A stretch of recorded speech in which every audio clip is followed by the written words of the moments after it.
What's going on, guys? Sly here, and Happy New Year to everyone out there in the nation. Now, as you guys might have known, the Consumer Electronics Show kicked off on January 4th, and with it, we had another peek at Mass Effect Andromeda. Unfortunately, this 2-minute peek feels like 30 seconds, but if we slow it down a bit, there are indeed a few new details we can pluck out from the mix. Also, it seems that every major stream had an absolutely terrible connection. The NVIDIA stream itself had audio issues, the main CES stream had connection problems, so I had to end up re-downloading it, and so far, this is the best one that I could find that wasn't already property of like some other huge gaming channel like IGN or GameSpot. So it's definitely not 60 frames per second, but it will do. Alright, so let's start off from the top, and like all my other breakdowns, I'll slow it down or freeze frame it when something interesting pops up. Also, if you want to see the full trailer uninterrupted, click this link down below, or you can click it right here if you have annotations turned on. Alright, so let's get started. So the opening scene here is a little jittery, and of course this was made to show off the GTX 1080, but the stream was so bad that the point never really got across. Although the 1080 doesn't really need any more help, everyone already knows it's a beast. Anyways, the first part doesn't really show that much except for some environmental screenshots of space and maneuvering through an asteroid belt. Then, soon after, we see them entering the atmosphere of a desert planet, assumingly Aladdin. Now, hopefully this will be the view we get with every planetary descent. We get to see the world in real time below us. So if this is indeed what I think it is, every time we choose a planet and go there, we will get this type of scene, except the environments will change. The ground below us, the atmosphere, the planets above, clouds, water, etc. Now, they talked about a more dynamic experience when flying into the planet. And seeing this change to something completely different for every planet would definitely match up with that statement.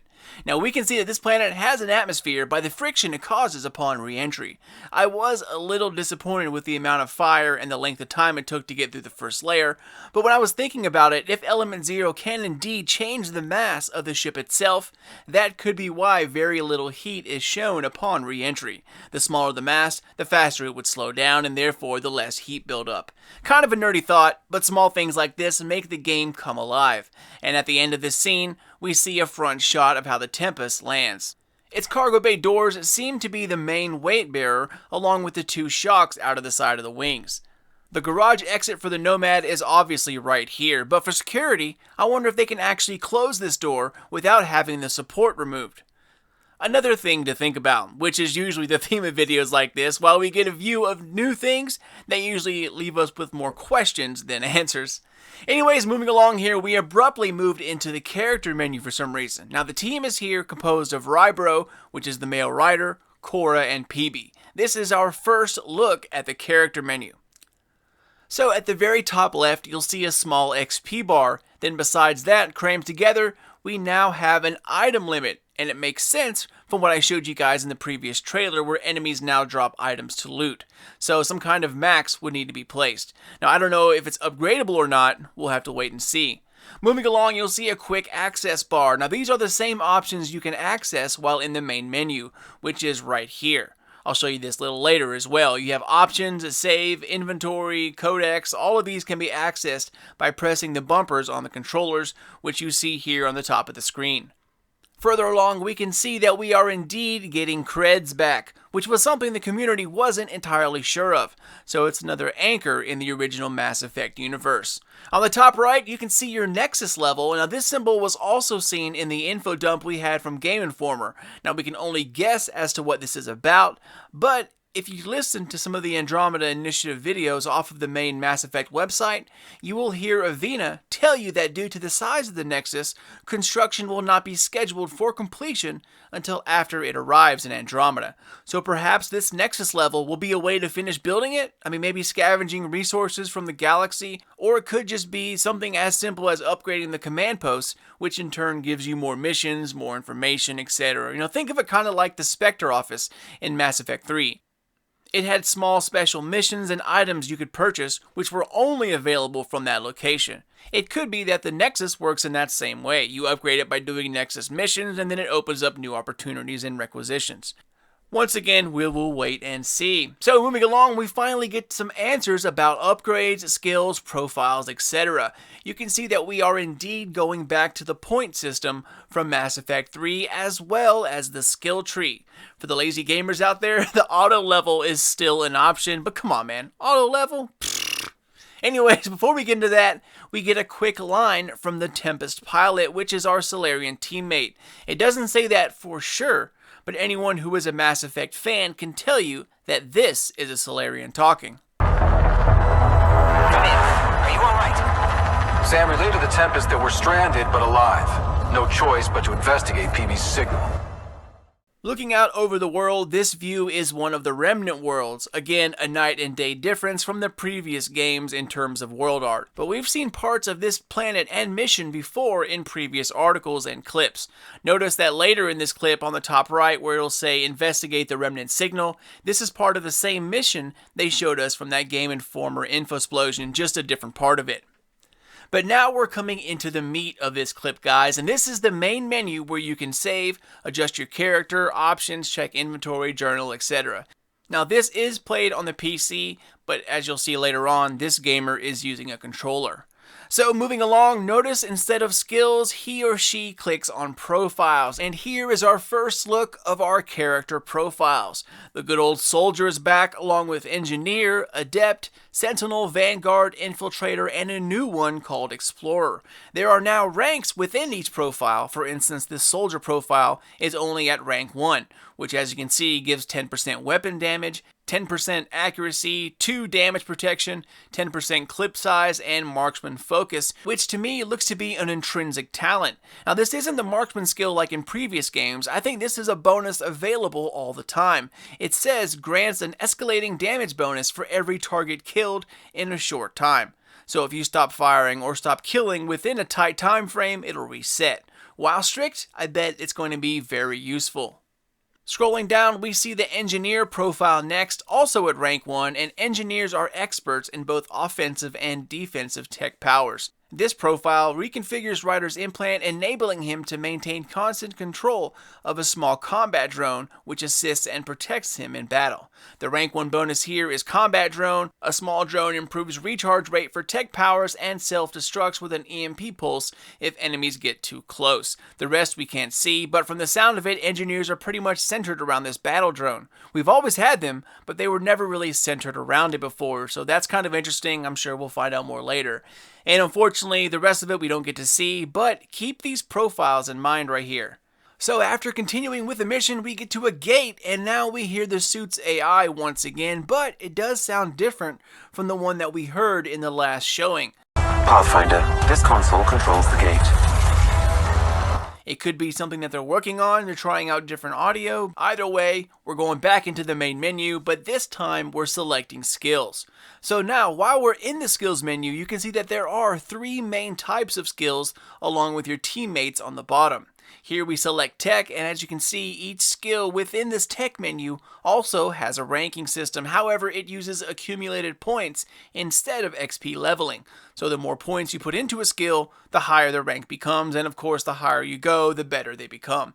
You can see the current loadout on the bottom as well as the quick info on the right.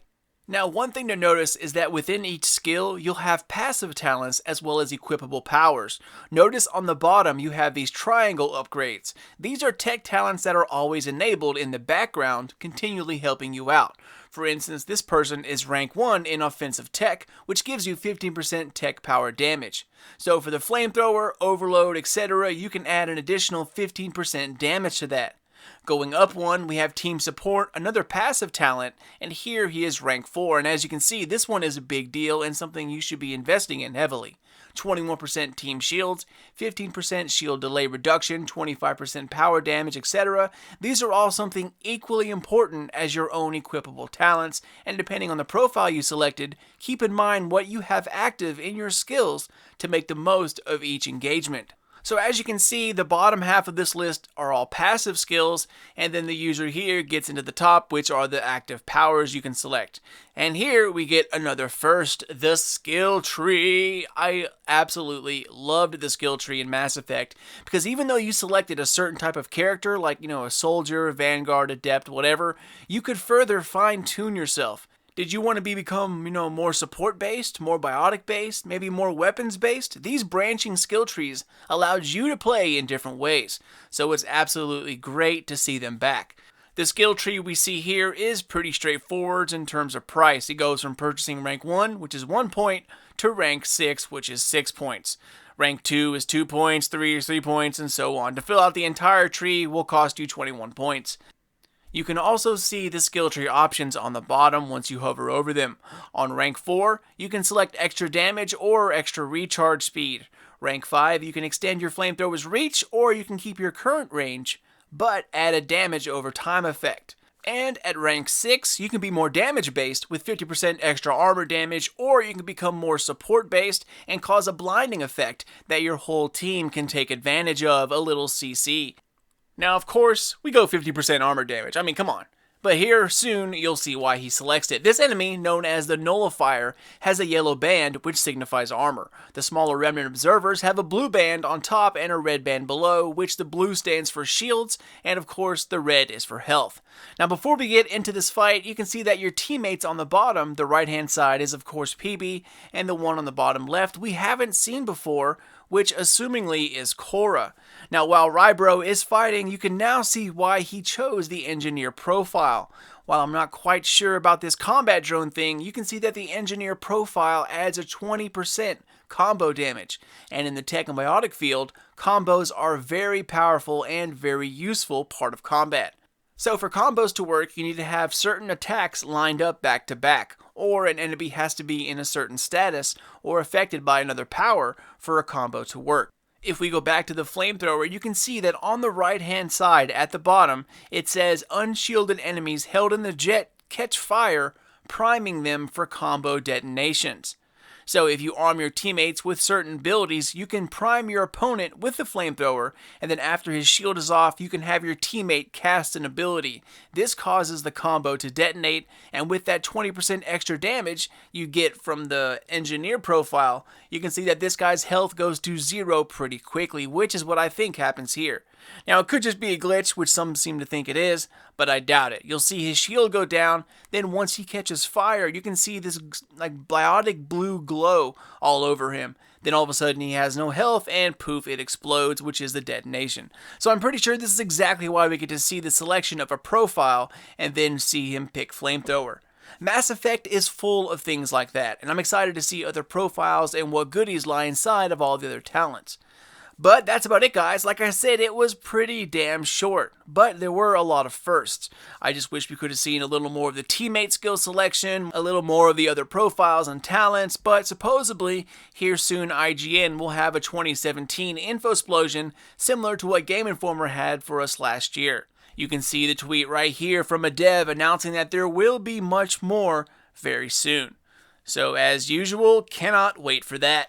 But I'm out of here, ladies and gents. As always, a total pleasure, and hopefully I pointed out a few new things that others might have missed. Now, I plan on covering Mass Effect as much as possible, so if you're into everything Mass Effect, follow me on Twitter at SlyNation, or subscribe to me here on YouTube, and I'll keep you as up to date as possible on all the unveilings, as well as tons of videos when the game debuts. Thanks for watching. Hope your 2017 ends up kicking ass, and keep an eye out for more Mass Effect videos coming out of Sly Nation here very soon. But until then, this is your boy Sly. Later, guys.